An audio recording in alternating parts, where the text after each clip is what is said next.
នេះគឺជាតិចនិចក្នុងការរៀនអនឡាញខ្ញុំនិយាយដូចជាមុនខ្ញុំនិយាយមុនហ្នឹងណាការរៀនអនឡាញ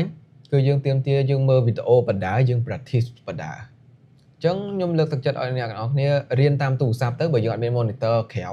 យើងដាក់វីដេអូខ្ញុំតាមទូរស័ព្ទទៅពេលដែលយើងមើល record ក៏ដោយយើងមើល record តាមទូរស័ព្ទទៅខ្ញុំជឿថាមានទូរស័ព្ទមួយកុំព្យូទ័រមួយទាំងអស់គ្នាយើងកុំ switch ទៅវិញទៅមកយើងដាក់ព្រោះកុំឲ្យគ្នាយើងហត់ណាអ្នកនរ switch ទៅវិញទៅមកហត់អញ្ចឹងយើងកុំឲ្យអាពេលដែលយើងរៀនហ្នឹងមានគំនិតមួយថាហត់ពេលដែលហត់លែងចង់រៀនហើយអញ្ចឹងខ្ញុំនឹងប្រាប់នៅ technique កុំឲ្យអ្នកនររៀនហត់អញ្ចឹងយើងដាក់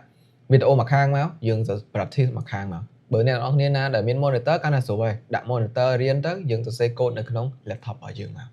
អាហ្នឹង technique ដែលរៀន online ទៀតអ្នកនរគ្នាពេលតែរៀន online course ផ្សេងក៏អ្នកនរគ្នាអាចប្រើមួយហ្នឹងដែរក៏យើងរៀនបែបហ្នឹងព្រោះអត់ឲ្យមានការយើង scroll ចុះ scroll ឡើងវិលមុខលែងចង់រៀនបណ្ដោយអាហ្នឹងគឺជាចំណុចទូចទេប៉ុន្តែវាអាចធ្វើឲ្យយើងបរាជ័យក្នុងការរៀនបានអញ្ចឹងណាអញ្ចឹងយើងត្រូវមានក្នុងបន្ទប់មួយដែលស្ងាត់មកកុំឲ្យមានគេមកញ៉ៃញ៉ៃយើងមានតុមានកៅអីរៀនស្រួលបួមកអ្នកនរគ្នាក្នុងការរៀនខ្លួនឯងហ្នឹងយើងត្រូវតែ commitment មែនតើណាកន្លែងហ្នឹងណាព្រោះបើសិនជាយើងរៀនដាច់លែងចង់រៀនអីទាំងខ្ញុំទាំងគេអញ្ចឹងយើងត្រូវមានកន្លែងរៀនមួយឲ្យប្រកបហើយហ្នឹងហើយមិនបាច់ទៅអ្នកខ្លះជឿគេថារៀនពេលព្រឹកឆាប់ចេះរៀនពេលយប់ឆាប់ចេះអត់ទេអ្នកនរគ្នាយើងមានកន្លែងរៀនផ្សេងគ្នាមានម៉ោងរៀនផ្សេងគ្នាបើយើងត្រឡប់រៀនពេលយប់ចេះយើងរៀនពេលយប់បើយើងត្រឡប់រៀនពេលព្រឹកចេះយើងរៀនពេលព្រឹកអញ្ចឹងអត់អាចយកត្រឡប់គេមកដាក់លើខ្លួនឯងបានទេកន្លែងហ្នឹងណា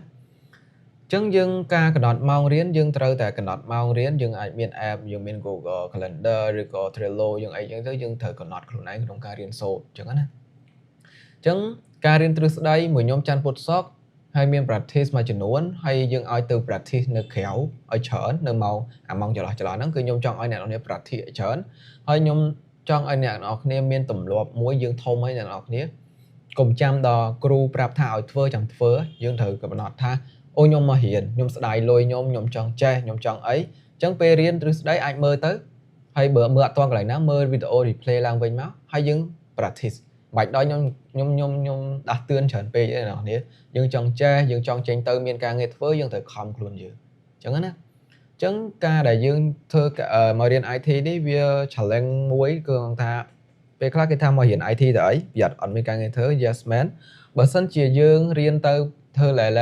អត់មានការងារធ្វើមែនតែបើយើងរៀនប្រកបបជា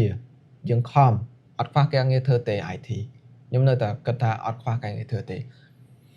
សំខាន់អ្នកចេះគេយកតែអ្នកចេះទេអ្នកអត់ចេះគេអត់យកទេអញ្ចឹងយើងត្រូវដោះខាត់សមត្ថភាពរបស់យើង